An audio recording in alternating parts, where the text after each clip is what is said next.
네, 우리나라 60대 이상 사망 원인 제 첫 번째가 암이라고 합니다.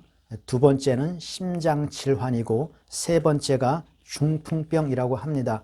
30년 전까지만 해도 우리나라 사망 원인의 첫 번째는 중풍병이었다고 해요. 현대의학이 발달된 지금 시점에도 중풍병은 고치기가 쉽지 않은 병인 것으로 알려져 있습니다.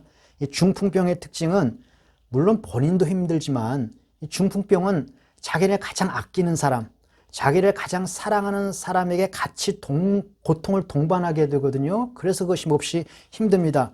그래서인지 성경에는 중풍병을 고친 이야기가 많이 등장을 합니다. 본문에도 중풍병을 고친 이야기가 기록되어 있는데 예수님께서 가버나움 동네 한 집에서 말씀을 전하신다는 소문이 들렸어요. 그래서 그 소문을 듣고 사람들이 많이 몰려들었습니다. 발 디딜 틈이 없어요.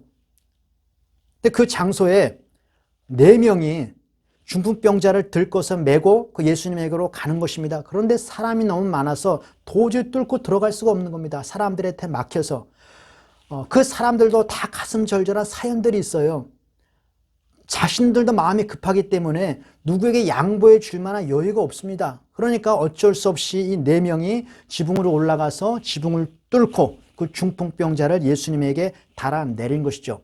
이 중풍병 사건은 요한복음에 나타난 38년 된 병자 이야기하고 조금 비교가 되어집니다. 왜냐하면 그 38년 된 병자는 베데스다 연못이 한번 동할 때마다 누구든지 그곳에 들어가면 병이 낫는다는 소문을 듣고 그 베데스다 연못 주변에 오랫동안 누워 있었는데 누구 하나 그 사람을 데려다 주는 사람이 없습니다. 그래서 이 38년 된 병자가 뭐라고 투덜거리냐면 이놈의 세상의 인심이 왜 이렇게 야박하냐, 누구 하나 나를 거기다 데려다 주는 사람이 없다 하면서 투덜거리고 원망을 하죠. 사도행전에 보면 도르가라고 하는 과부가 있습니다. 이 사람이 죽었어요. 죽었는데 사람들의 이 여인의 죽음을 굉장히 슬퍼합니다. 장례치를 생각을 하지 않고 주변에 베드로가 왔다는 소식을 듣고 베드로를 찾아갑니다. 그리고 베드로를 불러오는 거예요. 그리고 뭐라고 말하냐면 이 도로가라고 하는 여자는 그 선행과 구제를 통해서 얼마나 많은 착한 일을 했는지 모른다. 그래, 이 사람의 죽음이 너무나 안타깝다. 그러니 어떻게 좀 해보라. 그래서 베드로가 그 여인을 살린 내용이 있습니다. 살리고 싶어서 베드로를 데리고 온 거예요. 그냥 이대로 보낼 수 없다는 생각 때문에. 이런 것을 보면 오늘 본문의 중풍병자는 그나마 건강했을 때에 사람들에게 인심을 잃지는 않은 것 같습니다. 그러니까 4명이 이 사람들을 어떻게 쓰든지 간에 그 예수님에게 데리고 가려고 애를 쓰는 것을 보이지 않습니까? 그래서 이것을 보면 우리들이 평소에 착하게 살아야 합니다. 착하게 살아야 합니다.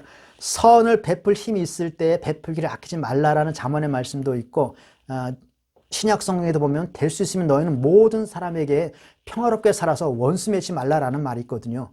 잠언에 보니까 귀를 막아서 가난한 자의 소리, 다른 사람의 소리를 듣지 않아야 하면 자기 부르짖을 때에 들을 자가 없으리라.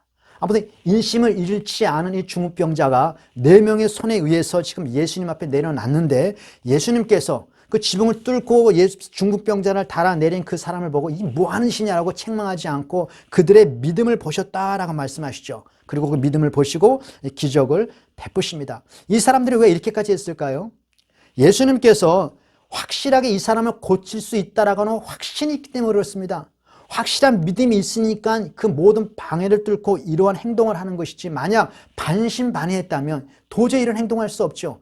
들어갈 수가 없으니까 뭐 우리도 할 만큼 했다, 뭐 오늘은 날이 아닌가 보다 하고 그냥 돌아갈 수도 있는데, 이 환자를 예수님 앞에 데려가기만 하면 분명히 고칠 수가 있는데 어떻게 그 장애물을 핑계 삼아서 돌아갈 수가 있냔 말이죠. 어떻게 해서든지 간에 예수님 앞에 데려가기 위해서 애를 쓰는 것입니다. 그것을 예수님께서 말하기를 믿음이다라고 말씀을 하는 것이죠.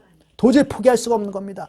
예수님이 확실히 고칠 것을 알기 때문에 도저히 포기하지 않고 난관을 뚫고 방해물을 뚫고 가는 것이죠. 주변에서 욕하는 소리가 들어오겠습니까? 주변에서 방해하는 것, 장애물이 눈에 들어오겠냐 말이죠. 소경 바디메어라고 하는 사람이 있습니다. 앉아있는데 예수님이 지나간다는 소식이 들려요. 그러니까 눈에 보이질 않으니까 쫓아갈 수 없잖아요. 소리를 지릅니다. 다윗의 자손 예수야, 예수 소리를 지릅니다. 너무 시끄럽게 하니까 주변의 사람들이 조용히 하라고 핍박을 하고 억압을 합니다. 그런데 예수님이 내 눈을 고쳐주실 것이다 라고 하는 확신이 있으면 아니 지금 때린다고 말을 듣겠습니까? 감옥에 가둔다고 말을 듣겠습니까? 확실한데 예수님이 내 소리를 듣고 나에게 오시만 하면 내 눈이 띄어질 것이 확실한데 도저히 말 수 없는 것이죠. 확신은 그에게 행동하게 만든다는 것입니다. 세상에서는 이런 사람들을 가리켜서 교양이 없다, 예의가 없다, 뭐 이런저런 비난하겠습니다만, 아니 내가 죽게 생겼는데 교양이고 체면이고 무슨 눈에 들어오겠습니까? 장애물이 어떻게 들어오겠습니까? 확실하게 예수님이 나를 고치신다라고 하시는 그 믿음이 확실히 있다면 도저히 포기할 수가 없는 것이죠. 그래서 그 네 사람이 이 중풍병자를 메고 예수님 앞에 데리고 가는 것입니다. 이 중풍병자의 친구 4명은 예수님이 고쳐주실 것이다라고 하는 확신이 있었기 때문에 그 믿음이 행동으로 나타났는데 그 행동은 그 병자를 들쳐업고 예수님에게로 데려가서 예수님 앞에 내려놓는 것이죠. 사실 뭐 지금도 중풍병자를 고치기가 어려운데 그 당시에 중풍병자는 불치병 아닙니까? 걸리면 죽는 거예요. 근데 4명이 이 병자를 사랑한다 할지라도 그들이 할 수 있는 것이 뭐가 있겠습니까? 중풍병 걸린 사람에게 그들이 할 수 있는 것은 그 병을 고친다는 예수님에게로 데려가는 것 외에는 마땅히 할 것이 없어요. 그들이 할 수 있는 최선은 예수님에게로 데려가는 것입니다. 그들의 역할은 거기까지다라고 하는 것이죠. 이것은 우리에게 중요한 교훈을 줍니다. 우리는 예수님을 믿으면 구원을 받는다라는 것을 알고 있죠. 확실히 믿지 않습니까? 믿지 아니하면 하나님의 심판을 받는다는 것도 성경을 통해서 우리는 확실히 않습니다. 그러면 믿는 우리가 믿지 않는 내 사랑하는 자들을 위해서 할 수 있는 것이 무엇이 있을까? 사실 할 수 있는 것이 많지 않아요. 우리에게 구원을 주시는 예수님에게로 데려가는 것 외에는 우리가 할 수 있는 일이 많지 않다는 것을 우리가 알 수 있습니다. 예수님에게 대면시키는 것이죠. 우리가 개인 전도를 하면서 복음을 전하는 것도 우리가 그 복음의 메시지를 잘 설명하고 설득하면 그 사람들이 회개하고 돌아올 것이다 라는 그 의미가 아니라 그 복음이라고 하는 매개체를 통해서 예수님에게 대면시키는 거거든요. 우리가 교회에 내 사랑하는 사람을 데려오는 것도 마찬가지입니다. 우리가 그 분과 예수님을 대면시키는 것입니다. 예수님을 만나야 무엇인가 해결책이 나오기 때문에 믿는 자가 믿지 않는 자들을 위해서 할 수 있는 방법이 많지 않습니다. 예수님을 대면시키는 것이죠. 그래서 예수님에게로 데려오는 것입니다. 이것은 예수님의 제자들도 마찬가지였어요. 베드로에게 나다나엘이 말합니다. 와 보라. 예수님을 대면시키는 것 외에는 할 수 있는 것이 많지 않거든요. 그렇게 해서 우리가 열심을 가지고 예수님에게 데려오게 하려고 애를 쓰는데 안 오잖아요. 안 오죠. 얼마나 고집이 센지. 어떻게든 예수님을 한번 소개해 보려고 복음을 전하면 그딴 소리를 하지 말라면 다시 나를 찾아오지도 말라고 소리를 지르고 욕을 해대고 뭐 얼마나 핍박을 합니까? 뭐 너무너무 사랑해서 어떻게 해서 예수님을 전하고 예수님을 만나게 해주고 싶어서 우리 애를 쓰는데 그 중심과 우리의 마음을 헤아려 주지 않고 얼마나 우리를 핍박을 합니까? 그럴 때 우리가 할 수 있는 것이 무엇이 있을까? 너무나 안타깝지 않습니까? 황소 고집처럼 뭐 고집이 똘똘 뭉쳐가지고 도저히 움직이질 않습니다. 세월은 흘러가는데 시간은 점점 가는데 이런 아픔을 가지고 산 사람이 성경에 있습니다. 바로 우리가 잘 아는 사도 바울입니다. 사도 바울은 자신의 골육 친척을 위하여 내 자신이 저주를 받더라도 내 백성, 내 골육, 내 형제가 우리 주님 앞에 나와서 이 구원을 받았으면 좋겠다라고 하는 간절한 소망이 있는데 도무지 움직이질 않습니다. 사도 바울이 복음을 전하면 오히려 사도 바울을 죽이려고 달려듭니다. 핍박을 합니다. 그래서 사도 바울이 어떻게 도저히 방법이 없어요. 가슴이 아픕니다. 가슴이 찢어지는 고통을 느낍니다. 그래서 그가 너무 힘들고 너무 고통스럽다라는 표현을 합니다. 그래서 사도 바울이 할 수 있는 것이 무엇이냐? 이들을 포기할 것인가? 죽든지 말든지 내버려둘 것인가? 그럴 수는 없잖아요. 내 사랑하는 사람이 믿지 않으면 지옥 간다는데 그게 둘 수는 없잖아요. 그래서 할 수 있는 방법이 무엇이냐? 내가 하나님 앞에 기도하는 그 자리에 그 사람을 예수님 앞으로 데려다 놓는 것입니다. 그래서 사도 바울이 뭐라고 말하냐면 나의 기도에 나의 간구하는 그 자리에 내가 너희를 항상 말한다라고 성경이 말을 하고 있습니다. 내가 마음에 원하는 바와 하나님께 구하는 바는 이스라엘을 위함이니 내가 하나님 앞에 기도하는 내 기도의 자리에 그들이 몸은 오지 않지만 그들의 영혼과 그들을 기억하면서 그를 하나님 앞에 내어놓고 그들을 위해서 간절히 기도하는 것이죠. 그거 외에는 할 방법이 없지 않습니까? 돌 하라방처럼 끄떡도 하지 않는데 기도의 자리에 그를 세워놓고 하나님 이 사람을 구원해 주십시오. 이 사람이 이대로 방치하면 지옥 가는 걸 아니겠습니까? 믿지 않는다면 지옥 간다고 하니 어찌합니까? 하나님 이 사람에게 긍휼을 베풀어 달라고 이 사람을 살려달라고 하는 간절한 기도. 근데 하나님께서 그 믿음을 보신다고 말합니다. 그 믿음을 보시고 하나님께서 기적을 행하시죠. 이것을 가리켜 성경은 중보기도라고 말씀을 합니다. 중보기도의 자리에 몸이 움직이지 않으니까 그렇게 데려와서 하나님 앞에 이 사람에서 간절히 기도하는 겁니다. 예전에 부흥 강사들이요, 부흥회 갈 때 참 재밌는 간증들을 많이 했습니다. 집사님이 내 남편이 도무지 고집을 펴서 교회를 오지 않으니까 그 남편의 신발을 들고 와서 교회당에 놓고 하나님 오늘은 신발만 하시면 다음은 몸이 오게 해주십시오. 그 마음을 하나님께서 보시는 것이죠. 지금 이 중풍병자의 간절한 그 마음은 그를 예수님 앞으로 데려오는 것입니다. 예수님 앞에 데려오면 예수님이 무엇인가 해결할 것이라고 하는 확실한 믿음이 있기 때문인 것이죠. 예수님께서 그래서 그 믿음을 보셨습니다. 그 믿음을 보시고 중풍병자를 고치셨습니다. 지붕을 막 뜯었을 때 야 이게 뭐 하는 짓이냐 라고 책망하는 것이 아니라 그 믿음을 보셨다고 말하는 거죠. 그것이 얼마나 우리에게 소망이 되고 중요한지 모르겠습니다. 예수님께서 그 믿음을 보시고 중풍병자를 고치셨는데 그냥 간단하게 병자에게 내 상을 들고 집으로 가라 하면 그냥 문제가 없는데 예수님께서는 뭐라고 말씀하셨냐면 내 죄사함을 받았느니라 라고 사죄 선언하신 것입니다. 이것이 논란을 가지고 왔어요. 그 믿음을 보시고 내 죄사함을 받았느니라 라고 하는 이 사죄 선언은 크게 두 가지의 쟁점이 있습니다. 하나는 뭐냐면 예수님이 누구이신가의 문제예요. 물론 질병과 죽음의 원인을 근원적으로 올라가면 인간의 죄로 인한 원죄로 인한 영향으로 죄가 이 세상에 들어왔고 그 죄로 인하여 질병과 죽음이 찾아왔습니다. 그러나 우리가 지금 이 세상에 살면서 경험하는 모든 병이 죄 때문이라고는 말할 수 없거든요. 물론 죄 때문에 오는 병도 있지만 인간의 연약함 때문에 오는 병도 있고 또 성경에 보니까 하나님의 영광을 위한 질병도 있다고 말을 해요. 예수님께서 내 죄사함을 받았느니라 라고 말하는 것은 이 중풍병의 원인을 분석하려고 하는 것이 아니라 이 죄를 사하는 권세가 누구에게 있는가라는 것을 선언하고 싶은 것이죠. 유대인들은 기본적으로 어떤 큰 병에서 치료를 받으면 하나님께 용납받은 사람이라고 인식을 했습니다. 하나님께서 그를 용서하신 것이죠. 하나님께서 그를 받으셨기 때문에 그를 치료하신 것입니다. 기본적인 유대인들의 사상이죠. 시편 39편 13절에 보면 주는 나를 용서하사 내가 떠나 없어지기 전에 나의 건강을 회복시키소서. 그러니까 질병 치유와 건강을 용서와 결부시키는 것이 굉장히 많이 있습니다. 역대하 7장 14절에도 보면 내 이름으로 일컫는 내 백성이 그 악한 길에서 떠나 회개하고 하나님의 얼굴을 구하면 내가 하나님께서 그들의 죄를 사하고 그 땅을 고친다. 치료와 용서를 결국 많이 시켰거든요. 그래서 중풍병자가 고침을 받으면 이 중풍병자가 하나님으로부터 용납받아졌고 용서되어졌다라고 하는 것은 거기 있는 모든 사람들도 다 수긍을 합니다. 문제될 것이 없어요. 그런데 예수님께서 그 죄 용서를 자신이 하셨다고 본인이 그 죄를 용서하신다고 말을 하니까 유대인들이 펄펄 뛰는 것이죠. 왜 그러냐면 예수님께서 자신을 죄 사하는 권세가 있는 하나님이라고 선언하신 것 때문에 그들이 펄펄 뛰는 겁니다. 그 또 하나는 유대인들은 누군가가 기적적으로 불치병을 고쳤으면 그 고친 사람, 그 기적을 행한 사람은 기본적으로 하나님이 함께하는 사람입니다. 최소한 선지자로 인정을 해줬어요. 예수님께서 많은 병자를 고치셨지 않았습니까? 그러니까 예수님은 기본적으로 선지자라고 하는 것은 다 인정을 합니다. 부인할 수 없어요. 예수님께서는 자신이 그 병을 고치는 하나님 함께하는 선지자의 차원이 아니라 한 단계 더 나아가는 것이죠. 그리고 자신을 뭐라고 소개하냐면 인자가 죄 사하는 권세가 있음을 너희로 알게 하려 합니다. 인자라는 표현을 쓰십니다.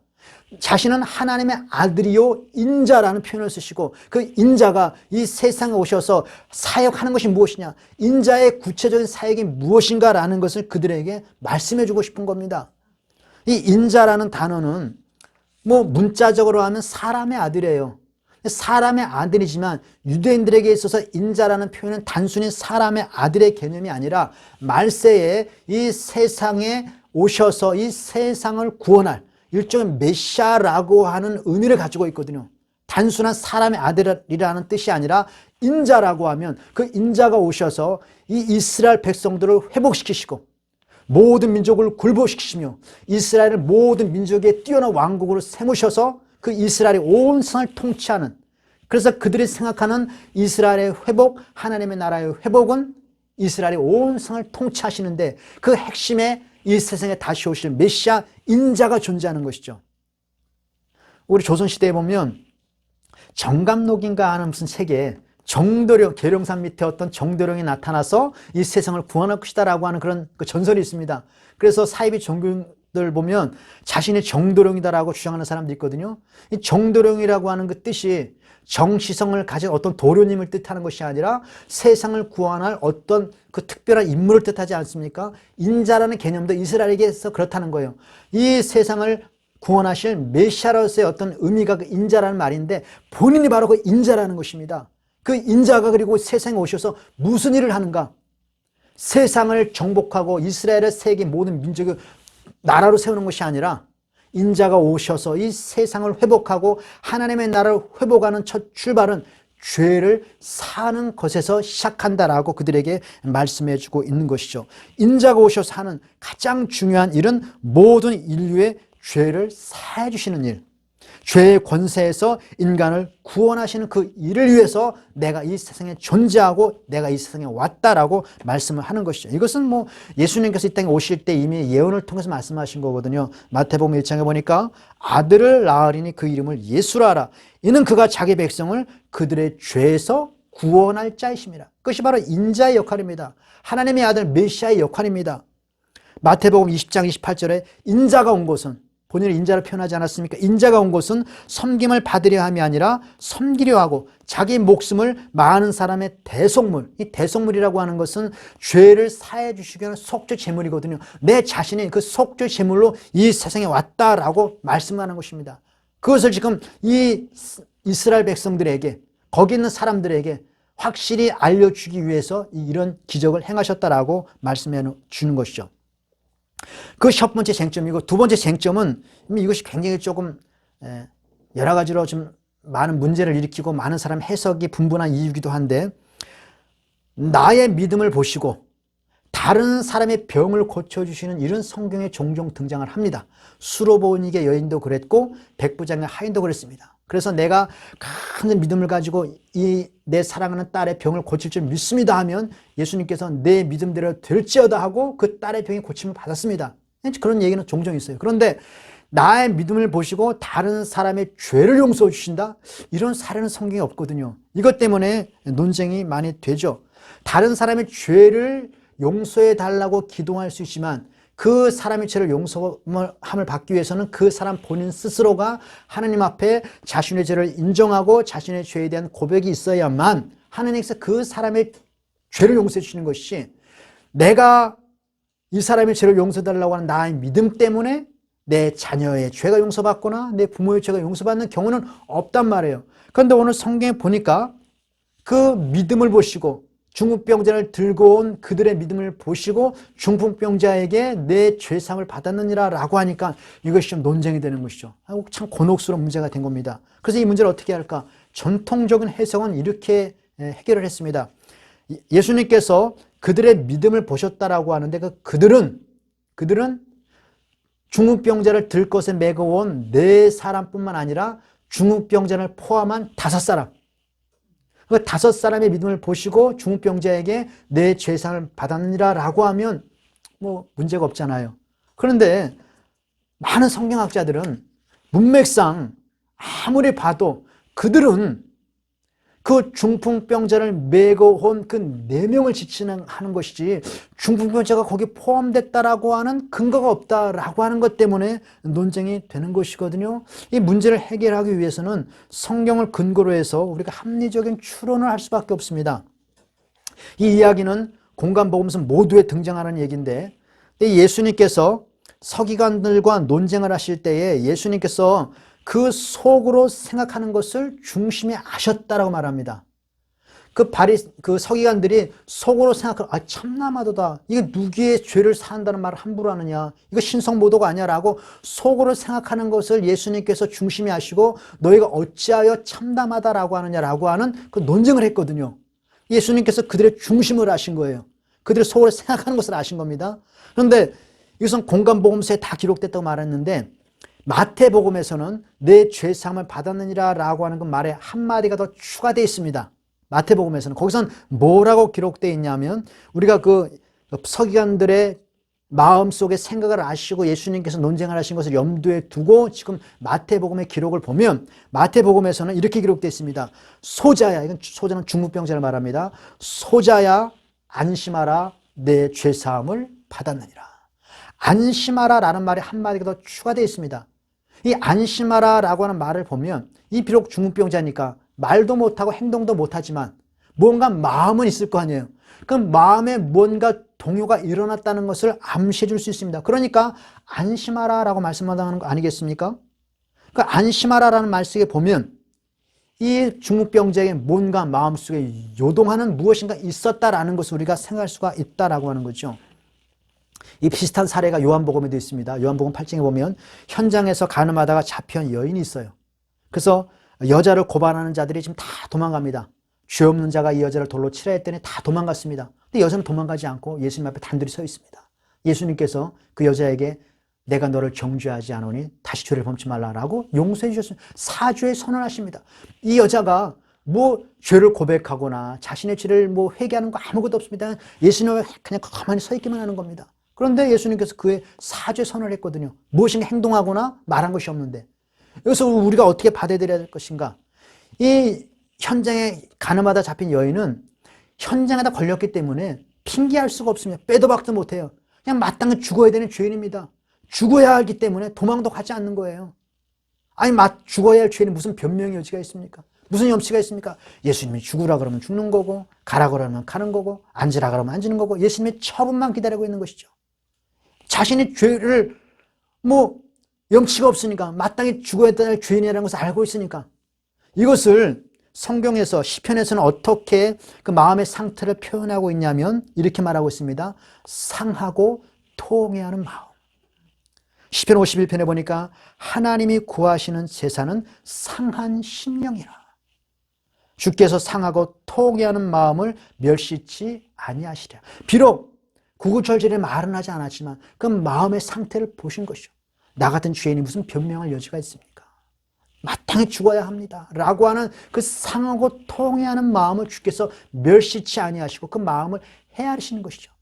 그 중풍병자에게도 안심하라 라고 하는 말씀을 한 거 보면 그 마음에 이 상한 마음이 있었지 않는가 라고 우리가 얼마든지 추론을 할 수가 있는 것입니다. 이 하나님의 용서라고 하는 것은 우리가 구구절절히 우리 죄를 다 진술하고 자복하고 뭐 하나님 앞에 울고불고 회개하는 것이 용서의 어떤 조건이 되는 것이 아니라 그 하나님의 무한하신 긍휼과 자비와 사랑과 그 사랑을 근거로 해서 자신의 몸을 십자가에서 죽으신 대속의 은혜로 말미암아 우리를 용서하시는 거거든요. 우리가 구구절절히 우리 죄를 자백하는 것은 일단 나중 일입니다. 내가 죄인으로서 감히 하나님 앞에 설 수가 없습니다. 하나님, 나 같은 죄인이 어떻게 하나님 앞에 이것저것 구할 수가 있습니까? 라고 하는 것 상하고 통회하는 마음.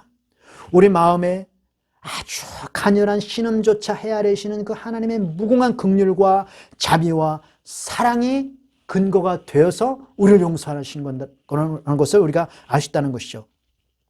이것은 우리가 둘째 아들, 그 누가복음에 보면 둘째 아들 탕자가 아버지의 재산을 다 가지고 아버지 배신하고 다 떠나가서 허랑방탕 마음 놓고 살다가 완전히 망해서 노숙자가 돼서 아유 이러다 굶어 죽게 생겼구나. 아버지에게로 가면 그래도 밥이라도 먹을 수 있겠지 하고 돌아오지 않습니까?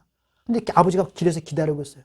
그 아버지를 만났습니다. 무슨 염치가 있습니까? 아버지를 만났는데. 그래서 아버지에게 그래도 뭔가 얘기하려고 합니다. 아버지, 제가 아버지에게 무슨 염치가 있습니까? 난 아버지의 아들이라고 감히 말하지도 못하고 그냥 아버지의 모습으로서 그냥 아버지의 모습으로 그냥 밥이나 먹고 살겠습니다라고 이런 말을 막 하려고 하는데 아버지가 말을 딱 막습니다. 됐다. 어디 밥은 먹었니? 어디 아픈 데는 없고 가자. 돌아왔으면 됐다. 집에 왔으면 됐어. 이거 아버지의 마음이죠. 아들에게 너 임마 네 잘못을 이제 네가 알았으면 저기 가서 무릎 꿇고 반성문 쓰고 그리고 나서 와 이런 말 하지 않고 일단 굶주리고 마음 상하고 그냥 온몸이 탕진되어서 온 그 아들을 품에 안아주는 것이 하나님의 사랑이거든요. 중풍병자에게 안심하라 내 죄사함을 받았느니라 라고 하는 것은 그 마음의 상태가 어떻는가를 우리가 추측할 수가 있는 것이고 그 마음을 헤아리시고 그 무궁하고 그 자비로우신 하나님의 사랑이 그를 용서해 주시고 받아주신 것이죠. 오늘 우리의 죄가 용서받는 것도 마찬가지다라고 성경이 말을 합니다. 우리는 중풍병자처럼 옴짝달싹할 수 없었던 죄의 노예들이었습니다. 그런데 누군가가 아버지였든지 부모였든지 남편이었든지 친구였든지 누군가가 우리를 예수님께로 데려온 것입니다. 열심을 가지고 그 욕을 먹어가면서 우리를 예수님에게로 데려온 것입니다. 우리는 너무 고마운 일입니다. 저도 그랬거든요. 친구가 교회로 저를 데리고 갔으니까 너무 고마운 일입니다. 내 스스로 교회 간 사람 별로 없어요. 누군가가 다 끌고 온 겁니다. 내 스스로 갔다고 해서 내가 간 것이 아니라 누군가 나를 위해 기도했거든요. 얼마나 고마운 일입니까? 그 은혜를 받은 우리가 다른 사람을 주님께로 데려가야죠. 몸을 끌고 오지 못한다면 우리 기도의 자리라도 그를 데려가서 그 사람의 구원과 치유를 위해서 기도해야 합니다. 그러면 그 긍휼과 사랑이 풍성하신 하나님께서 누구든지 주님 앞에 나오면 수고하고 무거운 짐진 자들아 다 내게로 오라. 주님께로 오면 주님께서 그 무궁한 사랑과 긍휼로 말미암아 우리의 상한 마음을 헤아리시고 우리의 작은 신음조차 귀 기울이시면서 우리를 용서해 주시고 치료해 주십니다. 그것을 위해서 이 세상에 오셨거든요. 그것을 위해서 십자가에 지셨거든요. 이 놀라운 사랑이 우리가 받는 사랑입니다. 그 사랑을 가지고 우리 인생을 살아가는 저 여러분 되어지길 바랍니다.